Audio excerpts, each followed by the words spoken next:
Hello, everybody. Good to see you. It's Stefan here from Ireland. It's 7:15 in Ireland, and it's time to have our talk show. At the same time, I want to say thank you for all the listeners from Kardec Radio in America. It's good to have you here with us as well. And I hope you are having a lovely day. And thank you very much for your patience and today we do have a very special guest. It's my brother. We are twins with different mothers, but we are twins. Like looks the same. We have the same hairstyle. Okay, but he has just the opposite. He has here hair. And it's my friend Umberto Werdine. Umberto, just give a little introduction of him. Umberto, he's a spiritist from over 45 years. He worked in the Dr. Bezerra de Menezes Institution in Rio de Janeiro for more than 20 years. Actually, he lives in Austria with his wife, Claudia Werdine, which is a great collaborator in education for children, spiritist education for children. And Umberto, he's a nuclear engineer and has worked for the United Nations as a nuclear safety expert. And he's still collaborate with many electronic journals and newspapers and magazines in Brazil on the topic of the Spiritism. He's going to talk about us, the pandemic and the Spiritist. So what's our behavior? What do we have to do? What should be our viewpoint as a spiritist on this pandemic? And my friend, I think that's the briefing from you. I could resume in 3 lines, but I would like to welcome you. And before we start, can we have I will do an initial prayer. Okay? Okay. So, let's raise up our thoughts towards Jesus, towards our mentors, thanking them for this moment as we are united. Everybody safe in your home, in your car, in your office, in front of your laptop, your mobile. Doesn't matter which tool you are using to connect with us, but you are connected. That's the most important. Let's ask for the benefactors, guide our friend Umberto Werdine to go through his explanation in a way it will touch our hearts, our mind, our soul, and help us to understand, to put our feet on the ground and become not just a better person, but a better friend, a better father, a better husband, a better wife, a better mom, a better human being. So be it. Amen.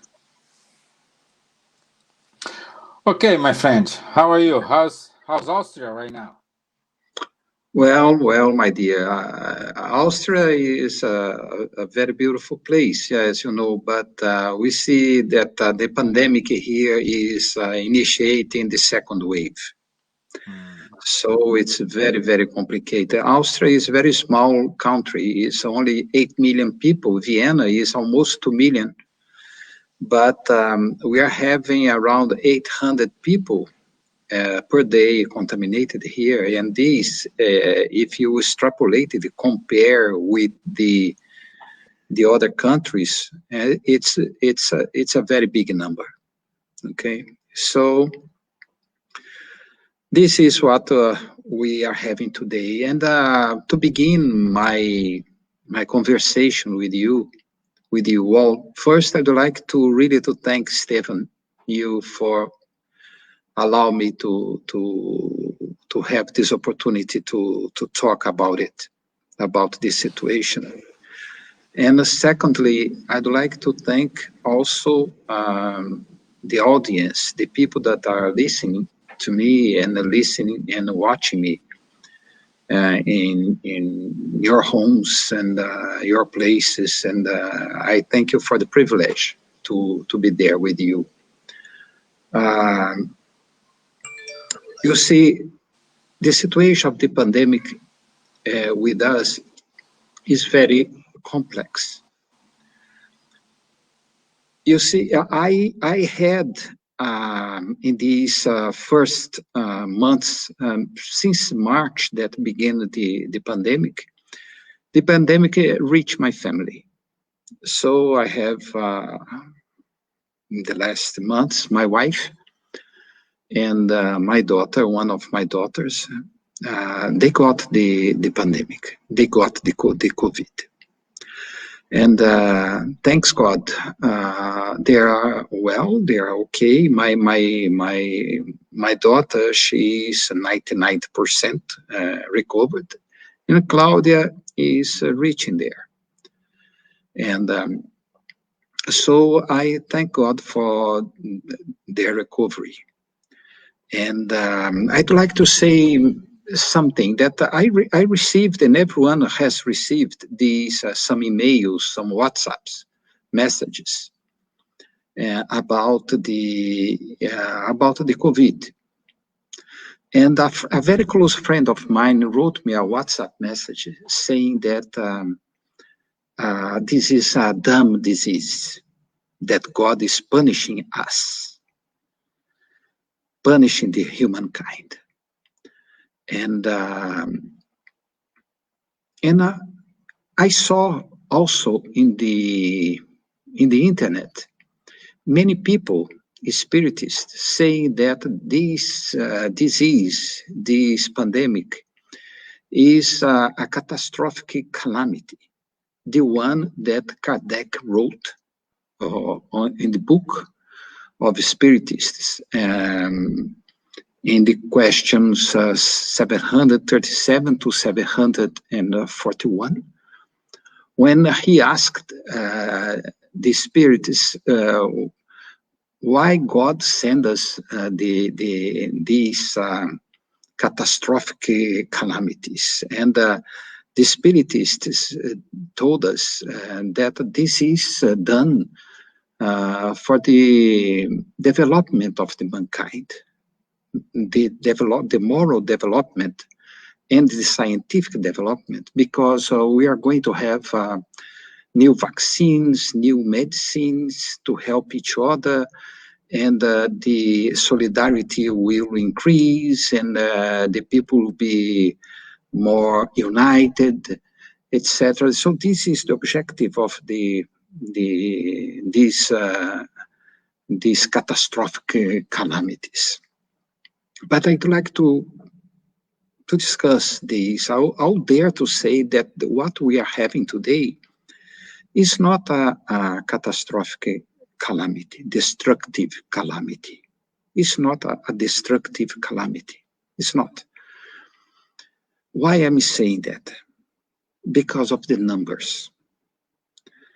We had about 100 years ago, really, we had a destructive calamity. It was the Spanish flu. The Spanish flu, it's very interesting. The Spanish flu, the name is Spanish flu. It has nothing to do with Spain. Actually, the Spanish flu, it was an infection that the grippy influenza, the virus H1N1, attacked the entire world. But the world had just finished the World War I.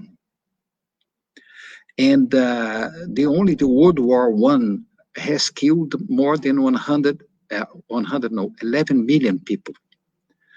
And people was just woke up from the World War One, and then the countries that United States and Europe, Germany, France, and UK, these countries decided not to talk to the people about the H1N1, about the gripe influenza.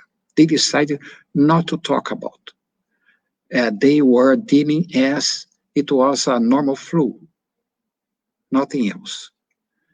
To try to protect the people of this a new pandemic. But Spain was the only country that was not part of the war in Europe. And Spain was neutral in the war. So they begin to spread the news all over the Europe from Spain. So the people in the UK, in the US, and in Germany, in France, in other countries, they began to know about this H1N1 influenza virus and the veracity of this virus from Spain. This was the reason that they called Spanish flu. Okay, and the Spanish flu, it killed a number of people. I have the number here with me, and it infected 500 million people. 500 million people in 2 years. And it was, these 500 million people is about 1/4, 25% of the population of the world in that moment. And it killed 50 million people. Look at that. 10% of the 500 million people was killed. 50 million people. If we extrapolate this, let's suppose that this virus that was here today was the Spanish flu. Okay, the same virus with the same veracity. If you make the extrapolation, the numbers today would be 200 million people dead, killed, 200 million people dead today. 2 billion people contaminated. This is a destructive calamity. What we have today is a very minor destructive calamity. You know, and I have a reading for that. To me, God and the spiritual world, they took pity on us. Actually, they took pity on us because they gave us a minor calamity to really, to raise our solidarity, to bring our solidarity up. You see, and to make the countries work together in order to have a vaccine that could be for everyone. The spirituality expected this from us. For we had to be together. We were separated from everyone. We were put in our houses. And we discovered that sometimes we take for granted many things that's not true. I cannot take for granted that I can see my kids to hug them. because they are in another country and I cannot fly. Airports are closed. And we had to learn how to live together. In some cases, how to live alone. This was my specific case. I was doing a consultant in another continent, in Arabic Peninsula, and I was 4 months locked within a room in a hotel. And in the other countries, my kids, my family, they were separated from each other. Everyone in the world was separated. And we had a very strong possibility for us to learn how to play with our kids, how to listen to my wife, my husband, my kids, the people that live in the same place. This virus gave us opportunity for solidarity, gave opportunities to every one of us to become better people, gave opportunity to the heads of states to become better governors, better people, better leaders, better rulers. I'd like to read one quote from the president of Costa Rica. Look, the COVID-19 pandemic will show us a before and an after in the history of humanity, not only in terms of our healthcare systems, but also for working together and for relationships between people. Because despite the crisis we have had to face, we have an opportunity to take joint decisions which will change for good the future of the world population in the short and medium term. Carlos Alvarado, president of Costa Rica. But he was only one in the middle of how many heads of states that are worried with their elections and not with the people. The General Secretary of the United Nations, Antonio Guterres, he said, COVID-19 has laid bare deep injustices and inequalities based on income, gender, race, and more. Returning to the system that created these fragilities is out of question. All of our efforts must go towards building more equal, inclusive, resilient, and sustainable societies. They are weak, and they are sending the messages. But really the ones that are running the world, the most important countries, what they are doing? They are in the industries, the vaccine industries. They are spending hundreds of millions of dollars separated. Each one is really doing whatever they think that they should do. We have today more than 100 vaccines in the world being tested.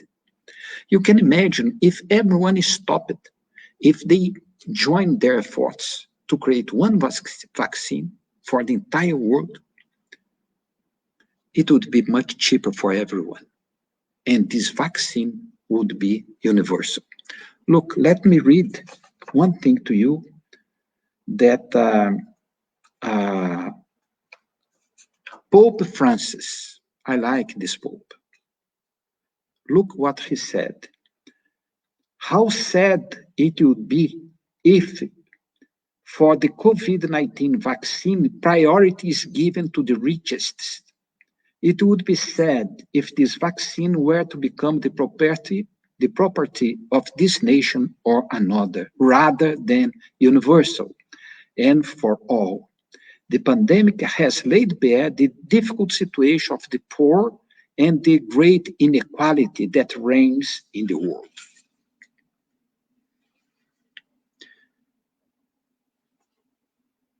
We can say that the international communities and the most important countries, they should know better, and they should have been work more together. But if they are looking for means to use the COVID-19 problem to win their elections, and if the industries, vaccine industries, wants to make money with our suffering, look, this is their problems. Our problem is different. We have to use this time that we are having to become better people. When I'm talking to you now, to every one of you, it's very important to say, to understand what I'm going to say now. When I point one finger to you, that you should do this, you should do that, I am appointing 3 to me, and 1 is to God. He is witness, or she is witness of what I am saying, what I am doing. I cannot accuse anyone because I have 3 fingers accusing me. If I'm saying something to you, I'm saying that to me. I'm learning a lot when I'm talking to you about this subject. The opportunity that we are having, we cannot miss. We cannot wait for a second, third, fourth, or bigger calamity to arrive in order to wake us up. That is the point. Look at the opportunity. 100 years ago, we have the Spanish flu that killed 50 million people. That, if we extrapolate today, it would be 200 million people. 200 million people is the population of Brazil. The population of the UK is 60 million. And I have here, you see, the population of Canada is almost 40 million. Spain, 47 million. You can imagine what does it mean to have 200 people dead in 2 years. This would be a calamity, a destructive calamity. But God, the spirituality, gave us a very minor one to tell us, wake up, wake up. And are we awake?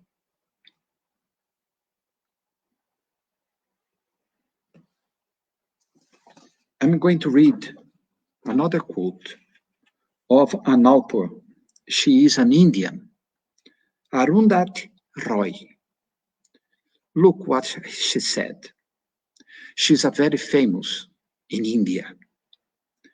Historically, pandemics have forced humans to break with the past and imagine their world anew. This one is no different. It's a portal, a gateway between one world and the next. We can choose to walk through it, dragging the carcasses of our prejudice and hatred, our avarice, our data banks, our dead ideas, our dead rivers, and the smoky skies behind us. Or we can walk through lightly with little luggage, ready to imagine another world and ready to fight for it. Look, she used the expression a portal, a gateway.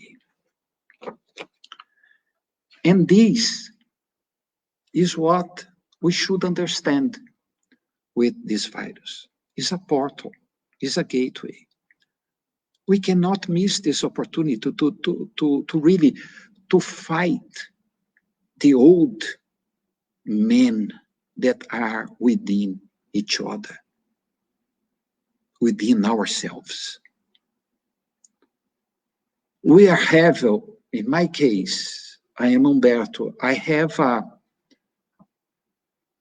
bright Humberto and I have a dark Humberto within me. Sometimes, or most of the time, I don't want to see the dark one. Everyone has what we call the dark side. And we have to fight the good fight in order really to transform this dark side into the brighter side, to become a better man, a better woman, a better wife, a better kid, a better friend, a better citizen.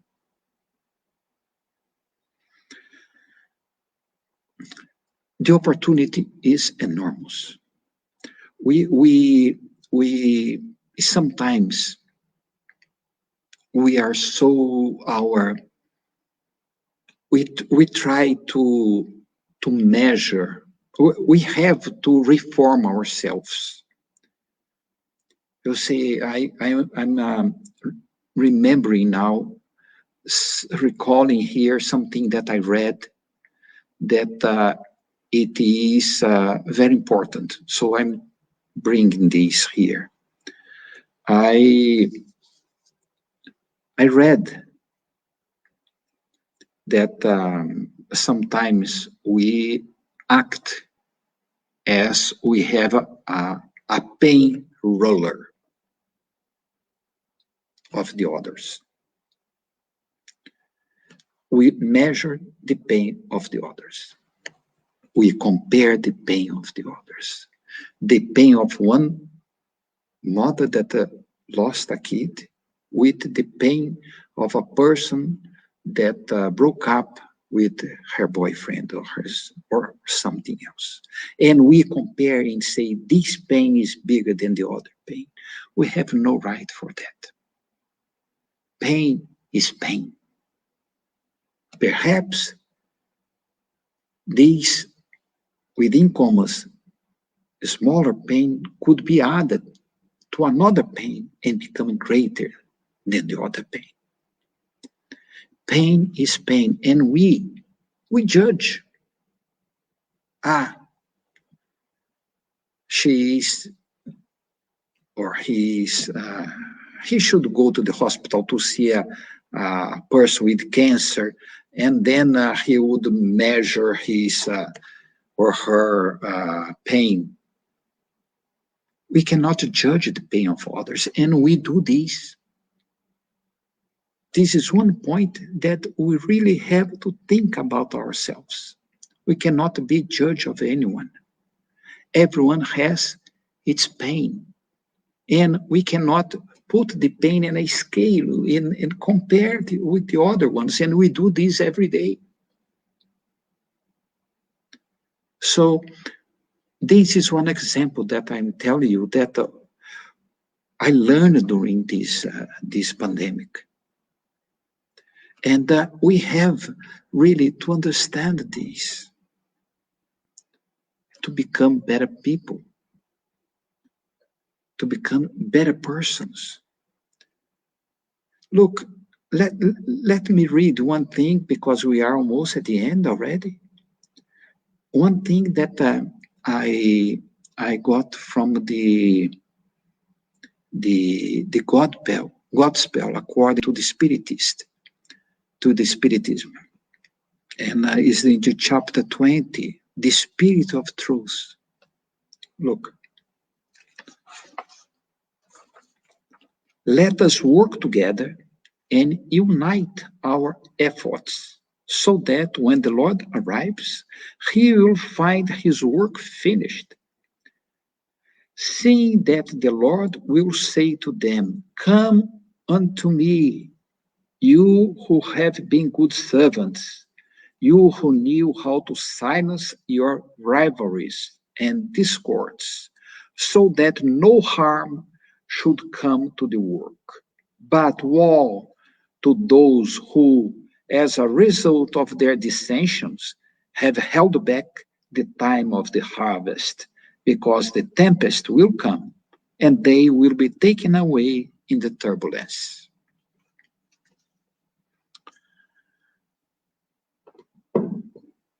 We have a phrase here that he says,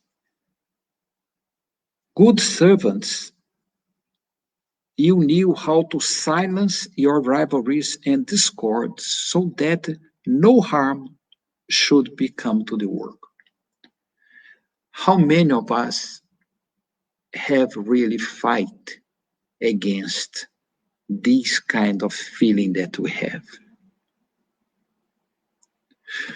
This opportunity that we are having now with this pandemic, the time that we are within ourselves, we have to learn. We have really to take this opportunity to really to understand that we need to be better people. I'm living here in Austria, and I see many people, different races, different genders, different religions. I see propaganda here because there will be elections in 1 month, elections for the local government.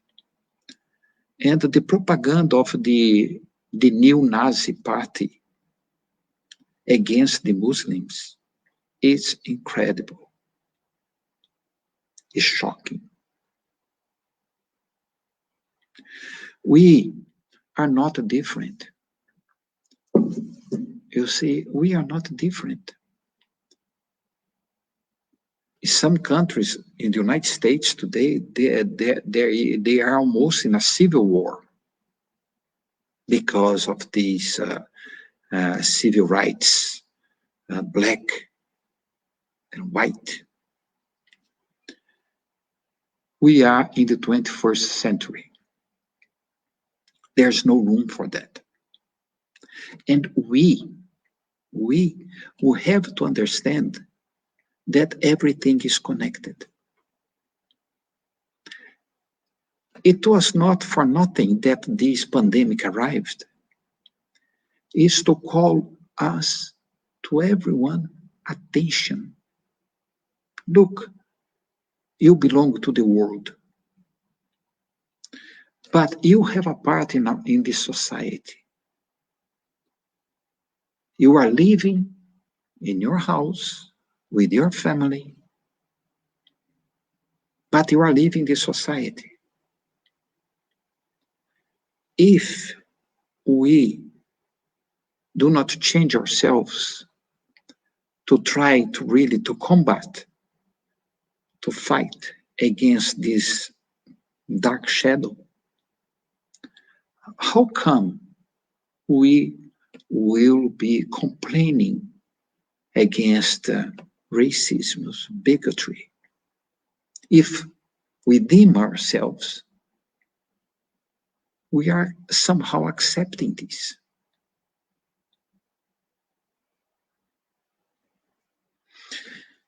I was really talking today with my wife in the car, and we are talking about the sower.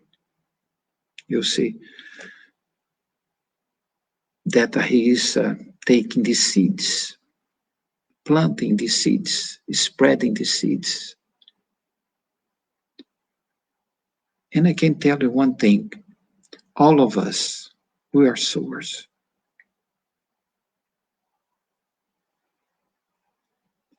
Because in every moment, we are influencing others. With our attitude, with our behavior, the way that we speak, the way we shout, the way we keep silence. Look, the opportunity that God gave to us, to the Spiritists, it's something extremely important, because we are not better than anyone, but we know something more. We know that if we plant bananas, if we seed bananas, we are going to collect, to harvest bananas. If we use the seed of an apple, we are going to get an apple. If we plant hatred, we are going to get hatred. So is our obligation to reform ourselves, to plant patience, compassion, tolerance. We are talking, the Spiritists in general, we are talking about the regeneration planet, that we are moving from these planets of proofs and atonements to the next level, regeneration. But we are expecting this will come like that. The regeneration began already, because every people that is dying are being replaced by other spirits that are a little bit more advanced than us. And these will, little by little, change the atmosphere of the planet. But they're coming as kids, babies, that depends on the parents to guide them. If the parents don't have time for them, if they are in the internet all the time, in the WhatsApp, Instagram, all the time, they don't have time for the kid. I believe I'm going to use the last minutes of my conversation with you to talk a real fact that happened with a friend of mine that is a doctor in Brazil. He is a very famous doctor. And he has one kid. This happened 20 years ago, okay? His kid had, at that time, was about, this story began when he was about 9 years old, 10 years old. When he arrived home, because he was very famous, he had many surgeries, the telephone rang all the time. The telephone rang all the time. And he did not have time for the family. And one day, and the kid wanted to play with the father, to talk with the father about his things, about what happened in the school. His father never had a minute of time for him, or just 1 minute.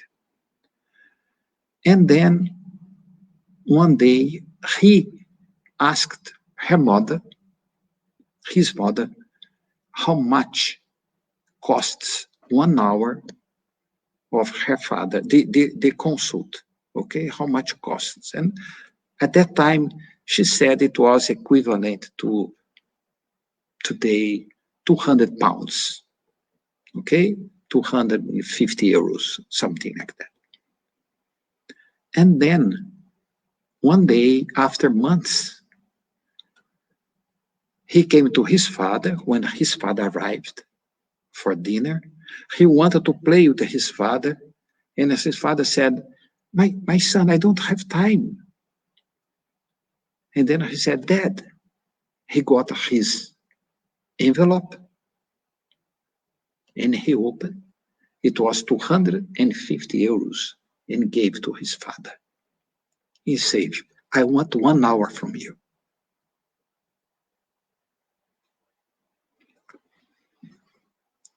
This is true. Okay?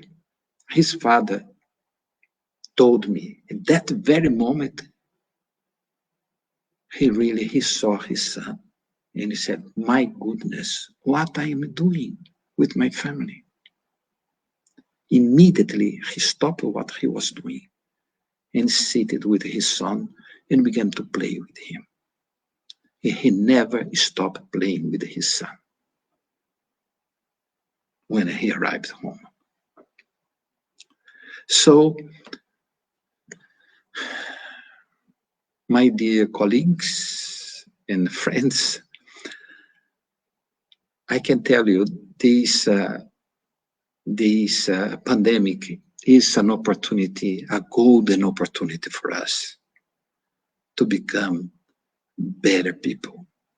The spirituality gave us, God gave us a minor calamity to wake us up. We cannot wait for the second wave, third wave, or another one that will be arriving.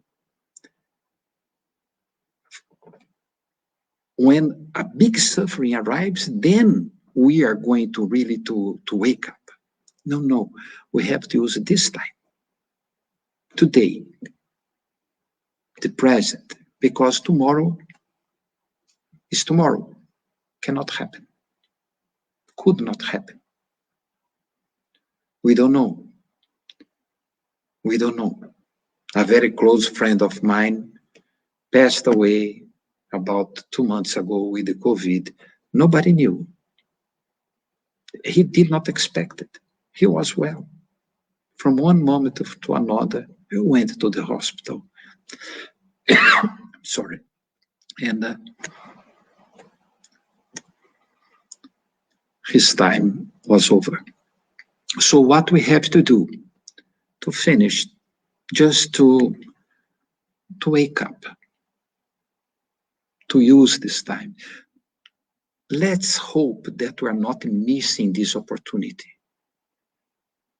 to become better people, to fight the old man, the old woman, the dark side that is inside of each one of us. This does not happen from one day to another. But as this lady wrote over here, the Indian lady, the writer, we have a portal, a gateway. Or we take the carcasses of everything bad that we have, or we leave this behind and we'll begin a new way of life. It's a golden opportunity, is in our hands. I believe I have passed all the information, Stephen. Do you want to ask anything or anyone that is listening, or what do you have to say? I believe that, tell me. Thank you, my friend. Yes, we do have a question here from Wanderley. He's saying, do you think humanity in the future may face some pandemic like this? Or will we learn or wake up, or we will learn or wake after that? No. Thank you, Wanderley, right? The name. Yeah. Thank you, Wanderley, for the question. I believe that we have the opportunity now in our hands. You see, if we don't change, change will come, and you have to adapt to it. Okay, so I believe that other pandemics will come because it's in nature, and we have to be better prepared for that. But we have to learn with this one not to repeat the same mistakes that we have committed. We are expected for a vaccine. This vaccine can come in 1 year. We have no idea if the effect, how effective it is. We have to learn with, we are going to live with this pandemic for some time. Let's hope that God take pity on us and not to send another one. Okay, because it's the mankind that is producing the conditions for this virus to arrive. Okay. Yeah, and I want to say, my friend, what your viewpoint and what do we have to say for those ones who think this is I don't know, a problem with the government? This doesn't exist. They just want to do this to reduce the population, to economic. Oh no, you see a lot of conspiration theories. What do you have to say to them? Well, it's very sad, but this is true. This happens. Okay. Some people say that this does not exist or this is fabricated, and but we have to see the facts. The facts are very clear. I had people of my, you see, my relations that got the virus, and this virus is completely different from any other one because each person has different reactions on the virus. And I don't really believe, technically speaking, I don't believe that this was fabricated and there is, it's not true that the government wanted to reduce the population with that, because this is nothing. You see how many people are affected today compared to the Spanish flu. It's nothing. You see, we are talking in the United States, we have 200,000 people died. In comparison with the population of the United States, that is 350 million people, this is nothing. So if they wanted to reduce the population, they are using the wrong virus. Okay, so it's not that. What really is happening that there is a virus, and you have to learn how to live with that and to be better persons. To the solidarity, we have to create the solidarity, to enhance our solidarity in the world. This is what I believe, Stephen, and I believe that I'm not wrong. Okay. And also, we do have another question here from Mary. Do you think that people that doesn't follow the guideline and is living the life will be asked about their actions on the other side? Look, let me tell you one thing. We are going to be asked not because of these actions, but we are going to be asked, what did you do with the life that I gave to you? Okay? Not this specific one is so little, so small. But what did you do with the life that I gave to you? With the health that you have, the eyes that you have during your lives, the words, you have not been born blind, you had no cancer, you are not in the hospitals.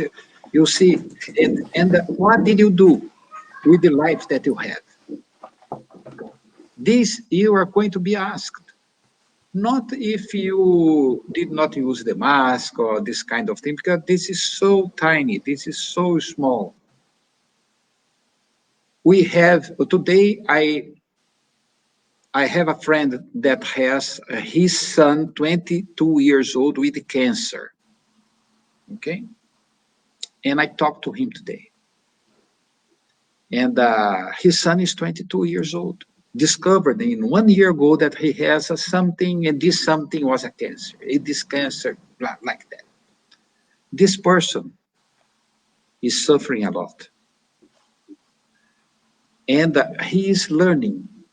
He told me that he, with the sickness, illness of his son, he's becoming a better person.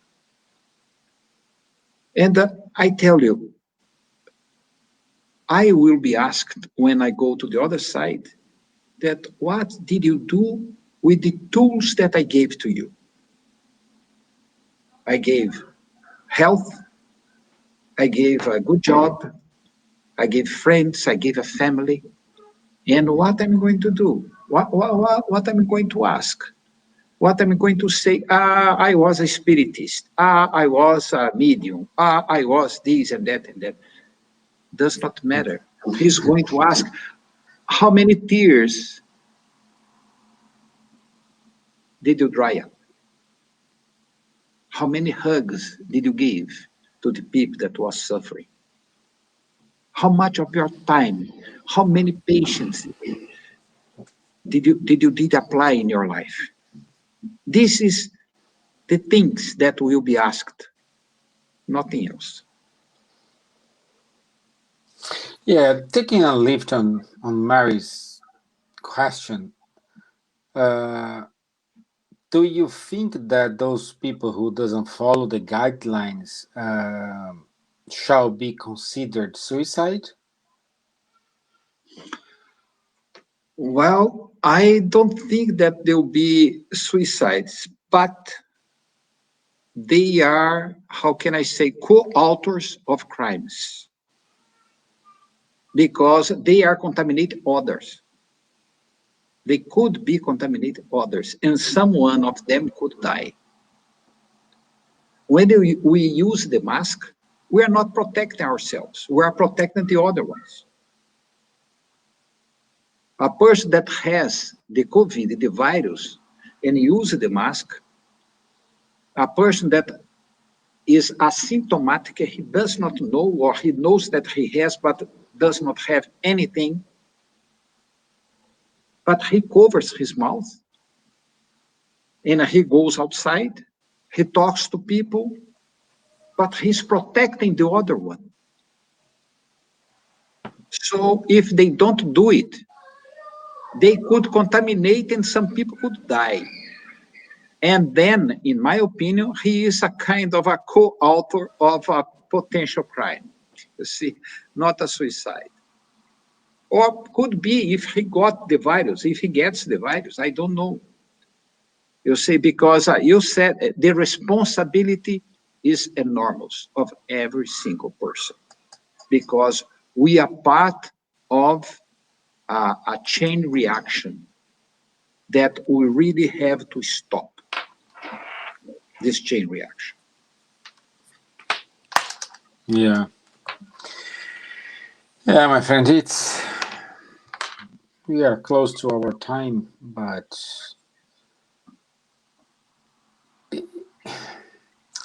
it is a kind of it's a chess game. When you think we're gonna give a checkmate, the virus come and give another thing to us. But I would say, I give an example. When everybody was on lockdown, we saw so many movements, people applauding the doctors and this, okay? And for example, here in Ireland, we do have most of our channels are from England. And usually before the pandemic, We used to see solicitors saying, "Oh, we're gonna sue. If you want to sue your doctor, call this number." Now, if you have been suffering with misleading diagnoses from doctors, call this number. And of course, during the pandemic time, they didn't show these TV commercials. And now, if you turn on the TV, they are back again. And now they are saying, if you are suffering from COVID and you are standing queue, please, and you want to sue your doctor, call here.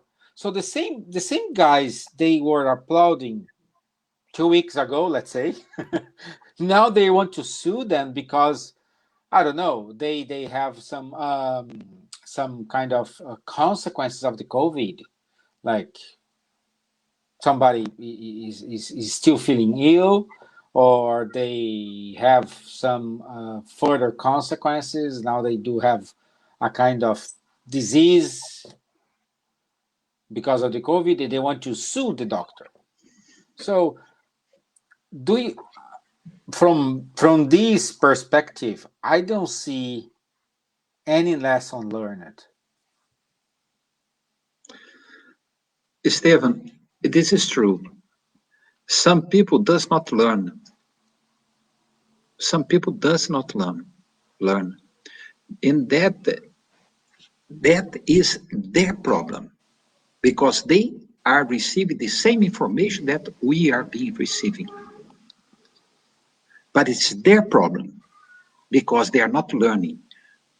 But if we don't learn, this is our problem. We cannot blame them. Perhaps they did not really have their time yet.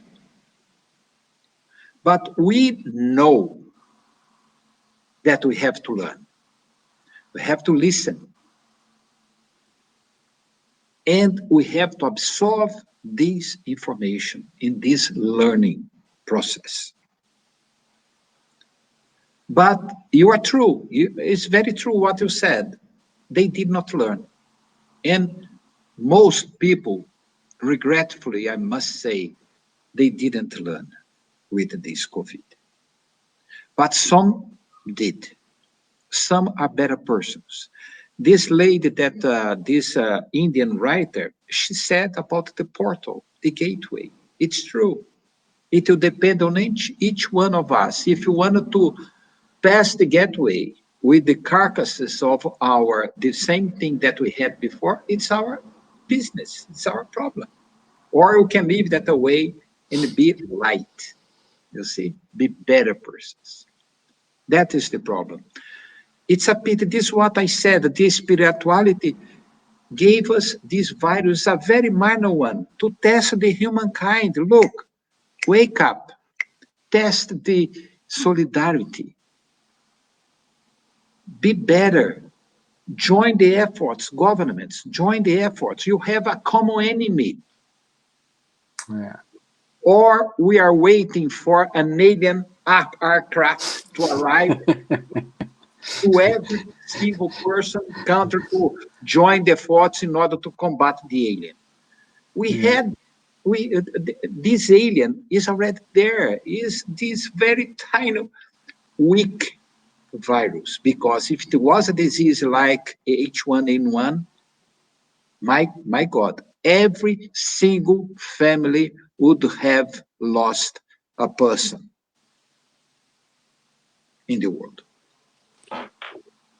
Okay, yeah. And God took pity on us. Just, okay, let's try if they wake up.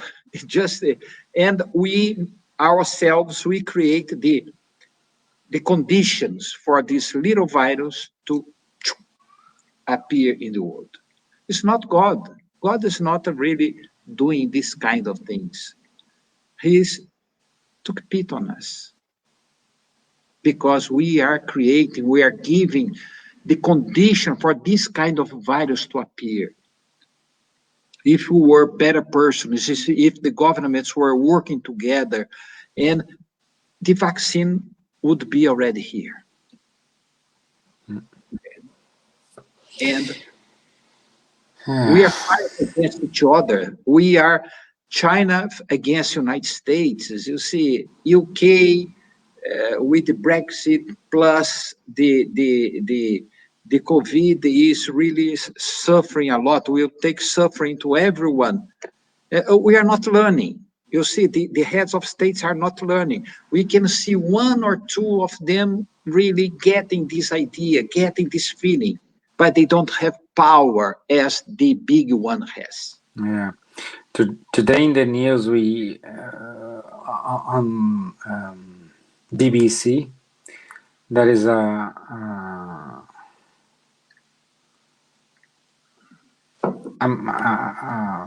topic saying the British government doesn't have enough tests to everybody, and they are inviting everyone to go to Scotland to be tested.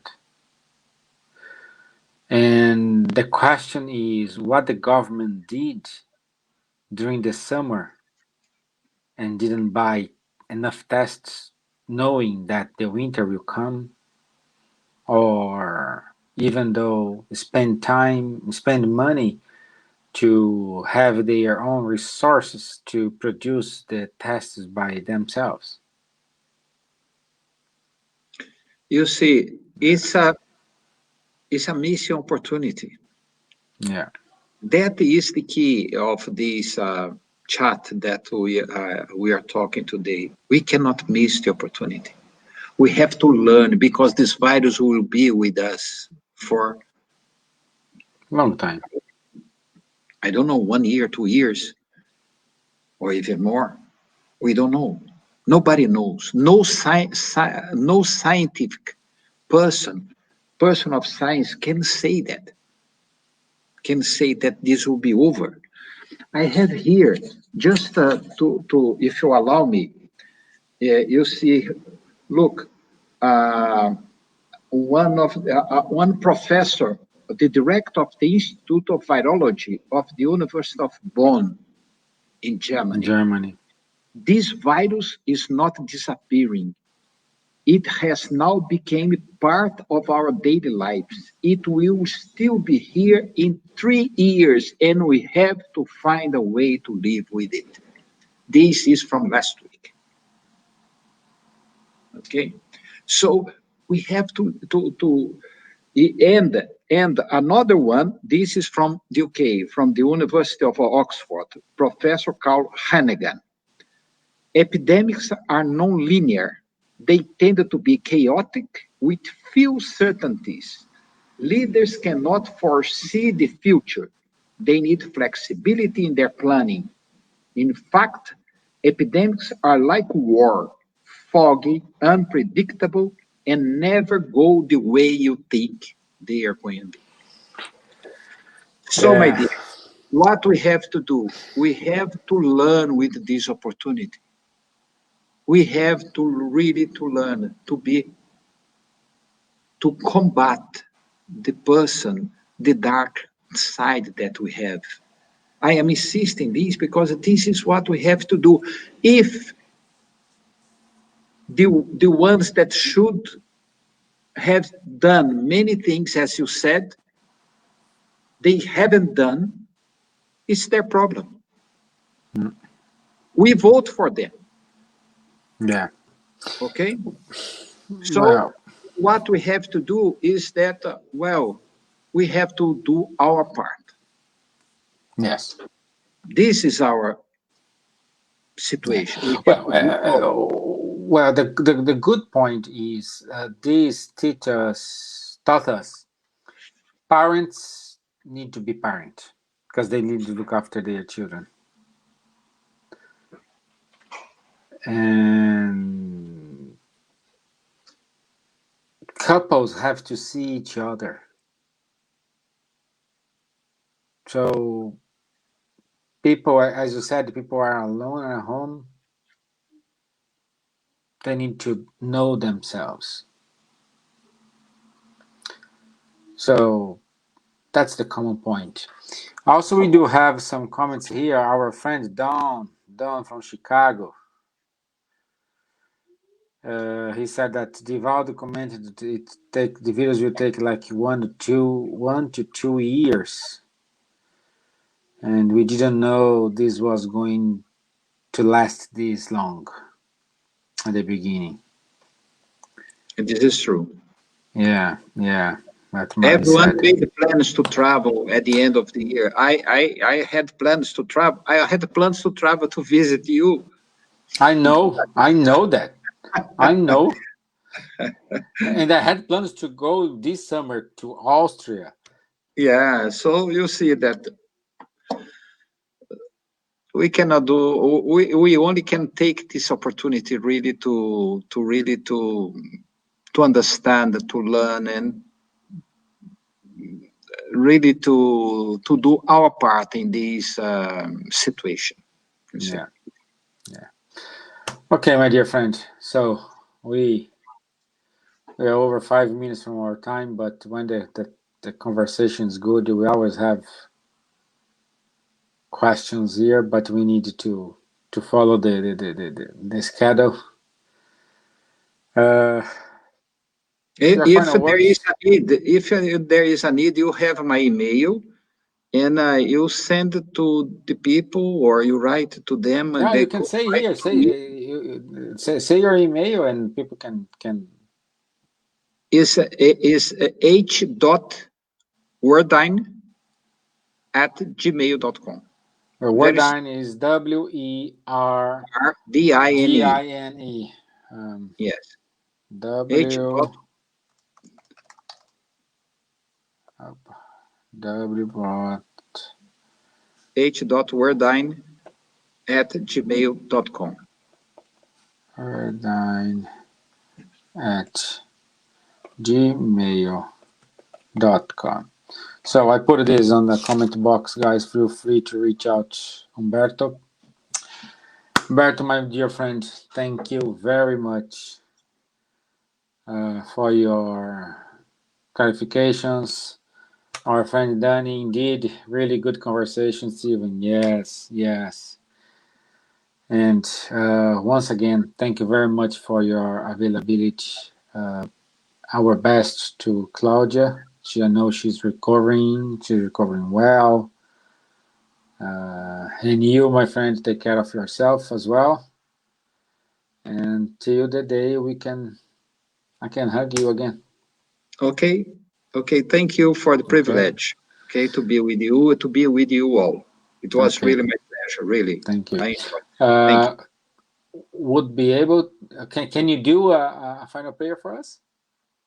Yes. Okay.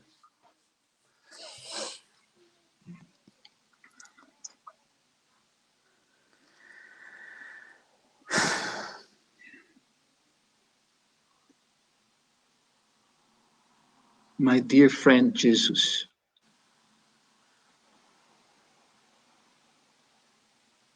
I would like to thank you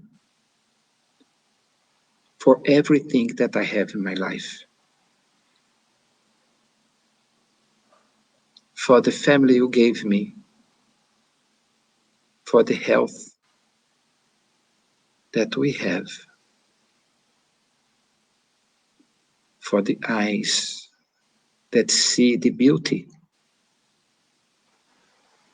of the world, for my ears, for my perfect body, for my kids, for my grandkids. You gave me too much. I really thank you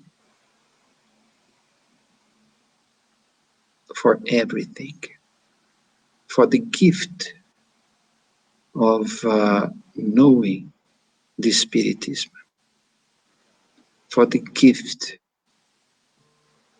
that you taught me how to really to understand the life that we have to live.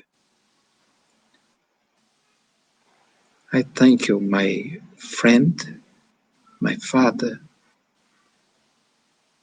for everything, for this opportunity of the virus that is in the entire world, for the opportunity that you gave to us, for us to wake up, to wake,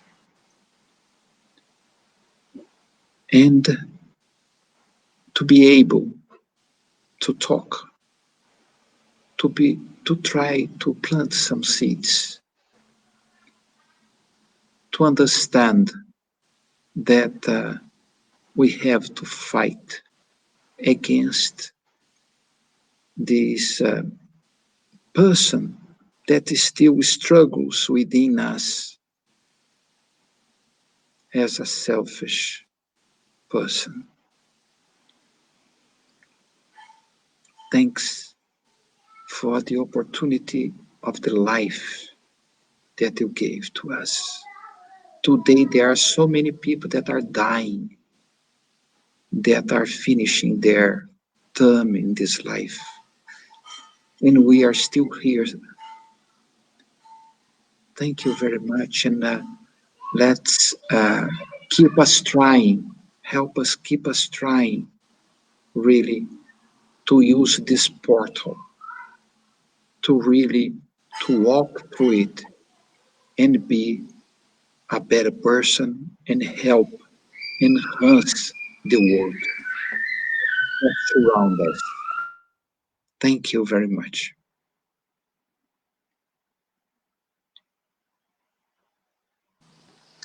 Thank you, my friend. Thank Thank you you, my very dear. much. And thank you all. Thank you, my friends from America, from Australia, from Peru today. We have friends from Peru. Thanks, my friends from Europe, especially Ireland, my home. Thank you, friends from around the world. Thank you very much. I hope this reach you are wherever you are, and may this reach your family in a very good way. So thank you, my friends. I'll Thank you, see my you dear. next Tuesday. Thank you. Bye bye. Thank you.